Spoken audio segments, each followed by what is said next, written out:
Harry is 5 years old, and he was diagnosed as autistic last August.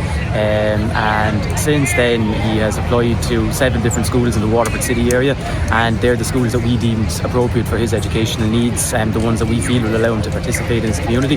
But we don't have that many schools we can apply to down there, so we're kind of limited on what we can do.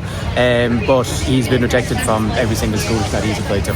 So when would you have started those applications? Last year, was it? We started applications they all open at different times, you see, so it probably last October is kind of when or September, October is when they opened, and I think the last application we made was the end of February. I think the last one, that application we made, but it was last Friday, 2 weeks ago, he got his last rejection letter to say that there is no place for him in school. 7 schools, and all 7 schools, none of them.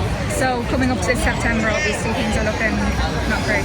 Well, unless we can get an appropriate alternative, which would be a minor miracle now at this stage, but unless there's something else comes up, he'll be sitting at home in September, which is not ideal. It's not fair for kids. I mean, the crux of the issue is the reason my son isn't starting school in September is because he has additional needs, and it's as simple as that. You know, we can sugarcoat the answer, the reasons why, any way we want, but it's the fact that he has additional needs is the reason why he's not starting school. And it's not just my son; it's a nationwide issue. You know, And what are you told? Just to wait until next year, or you're not told anything, probably?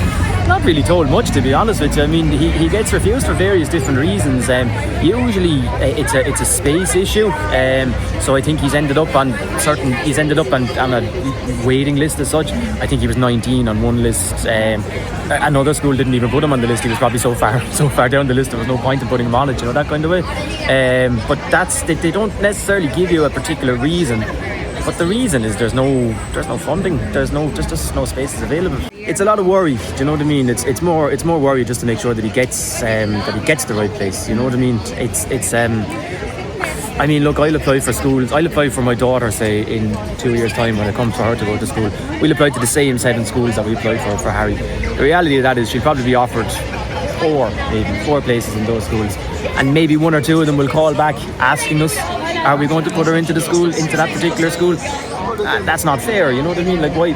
You know, we deal with CNOs, they're special education needs officers, and we were kind of encouraged from the outset to consider schools for Harry in New Ross and County Wexford and places in South Kilkenny.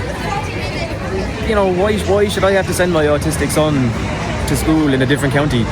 That doesn't seem right to me. Like, when my daughter, who would be neurotypical per se, she can just have her choice of schools, you know. It brings me back to the argument when I say the reason he's not getting a place in school is because he has additional needs.